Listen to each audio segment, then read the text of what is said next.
What is going on with tariffs? This episode is your up-to-the-minute guide. Hi there, everyone. It's Jeff, and this is Plain English for Monday, April 14th, 2025. Plain English is the best podcast for you to learn English with stories about current events and trending topics. And today's story is quite current. We'll be talking about the tariff whiplash of the last 2 weeks. Now listen, I'm taking a risk here. I'm recording this on Friday, April 11th. It comes out on Monday, April 14th. Anything can happen. That means there are almost 3 whole days between now and when this episode comes out. Who knows how outdated the content will be by then, but we will press on. We have important work to do here, and that is to get you some real-world English practice. The full episode resources are available at plainenglish.com/766. You can also find the link in the episode description in your podcast player. Now, don't worry. It looks great on mobile. If you're not a member yet, sign up and take advantage of all the great resources we have to offer. The transcript, the translations, the quiz, exercises, and discussion area. We give you a lot of practice with every single episode, so there's no excuse for saying, I don't have a way to practice my English. It's all there for you at plainenglish.com/766.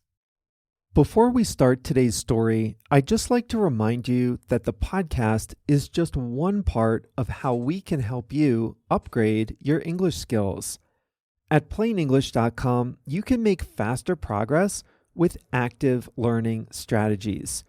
You can take quizzes, do activities, listen to the fast version of the audio, watch video workshops, practice what you learn, and even join a live call with JR and me. It's all about helping you build your skills to become a better, more confident English speaker. Sound good? Go to plainenglish.com to start your free 14-day trial today. Now, let's jump into today's story.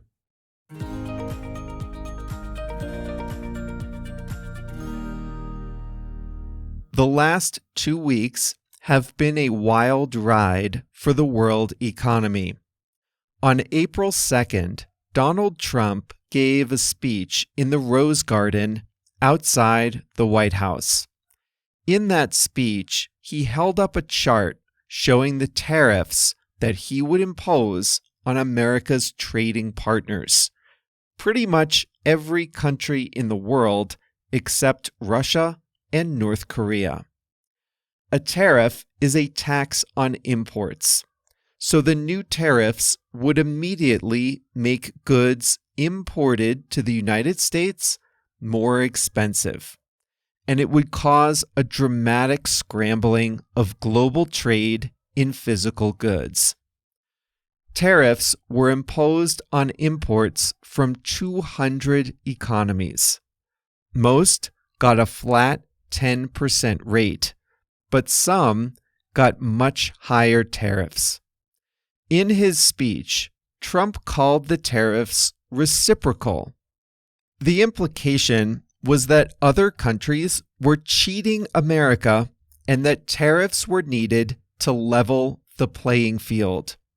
He said that for too long, other countries have looted, pillaged, and plundered the United States, and that now, finally, it was America's turn to prosper. I'll pause for a moment to let you stop laughing. The U.S. has a per capita income of about $82,000 US. It imposed reciprocal tariffs on Bangladesh, per capita income $9,000, and on Madagascar, with a per capita income of $1,800. In fact, observers quickly concluded that Trump's tariff rates were not based on unfair trade practices, but on individual countries' trade deficits with the United States. The U.S. has a trade deficit when American companies buy more from one country than they sell into that country. Take a simple example. American companies and consumers buy a lot of products from Vietnam, clothing and shoes, for example.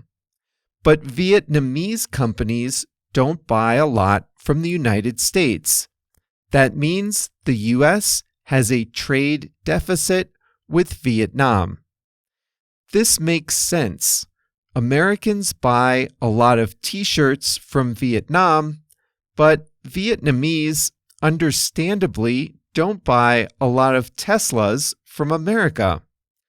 There's nothing nefarious about it. It doesn't mean Vietnam is taking advantage of the U.S. On the contrary, Americans would much prefer cheaper clothing from Vietnam than expensive clothing made at home. Nevertheless, Trump put a 46% tariff on goods coming in from Vietnam. Although Trump had been transparent about his desire to raise tariffs, the specific levels took almost everyone by surprise, as did their arbitrariness. The reaction was immediate and swift. Global stock markets fell sharply. Most main indices lost about 15% of value in just a few days. This was the biggest drop since the COVID-19 pandemic. Large companies, investors, and consumers were not happy. They recognized that these new tariffs are really just a large tax increase on trade in physical goods. They feared that if trade slows down, then all the benefits of specialization and supply chains that have accumulated over many decades might be at risk. Economists and business leaders openly speculated that a global recession or even a depression could result from this new American policy. One reason is that other countries would respond with their own tariffs on American exports. American companies have a lot to lose if other countries impose tariffs on them in retaliation. American companies sell food, medicine, medical devices, electronics, cars and car parts, oil, gas, and more. They would be hurt by an ever-escalating trade war between the U.S. and the rest of the world. Consumers in America rushed to buy imported goods like electronics and clothing, hoping to grab them before the tariffs made everything more expensive. Just when global inflation seemed to be settling down, Trump came out with a sweeping policy that was sure to raise prices everywhere. Trump held firm for several days, saying he wouldn't back down. These new tariffs were for real, he insisted, and were not up for negotiation. But there were cracks in the system. Fellow Republicans in Congress started to publicly doubt the wisdom of these tariffs. Elon Musk, one of Trump's biggest and most public supporters, said the tariffs were a bad idea. Influential business leaders went on cable television to express their concerns. And then, without warning, Trump walked his tariffs back. On April 10th, the same day the new tariffs took effect, he paused the highest rates for 90 days. Businesses and investors were relieved to a certain extent. Stock markets bounced back a bit. The most self-destructive features of Trump's new tariff policy were paused. But most investors, businesses, consumers, and political leaders remain in shock. Trump didn't pause tariffs against China, so the world's two largest economies appear to be fighting each other with taxes. That's not going to be good for anyone. Even after the pause, American tariffs are higher than they have been in over a century. Trump's impulsive and erratic policymaking has shaken the world's confidence. Since the Second World War, the United States has worked painstakingly and in detail with other countries to lower tariffs and stabilize global trade. This has led to unprecedented benefits. But now the world knows the whole thing can be undone by an impulsive and erratic speech by one person.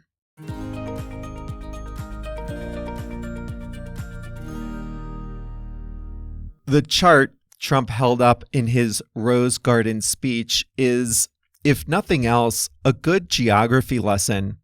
For example, the chart made sure to call out new tariffs on the territory of Heard Island and the McDonald Islands.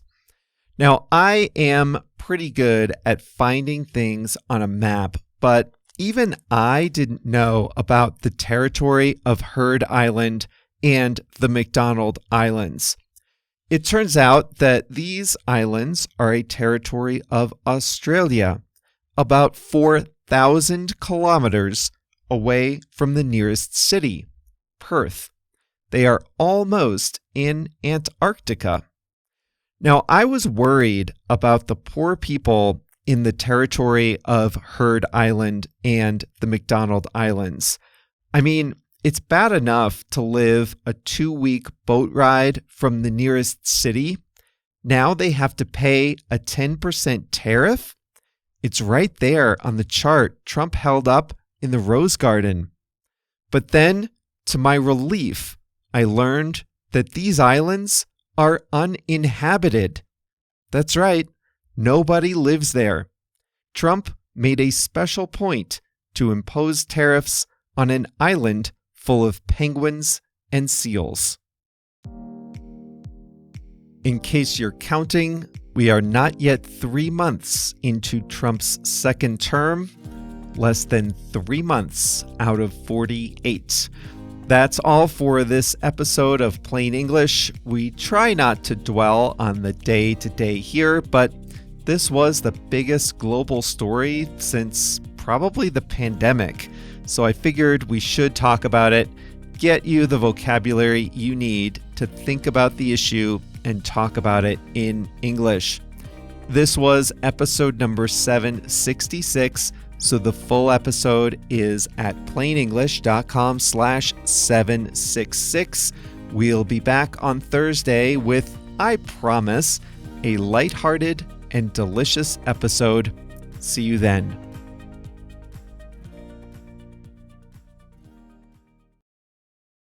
You've reached the end of the audio version of today's episode, but the fun doesn't have to stop here. If you like our approach, then I really think you'd like the exercises that come with each episode at plainenglish.com. Here's what you'll find alongside each story. You'll find interactive activities that help you improve your listening, speaking, grammar, and vocabulary. The activities give you immediate feedback to help you improve. There's even a chance to record your own voice and compare your pronunciation to mine. That's a great way to improve your pronunciation and speaking. And it's just one of the many interactive exercises we include with every lesson. So don't just listen to Plain English, get involved. Be an active learner at plainenglish.com. Start your free 14-day trial today at plainenglish.com.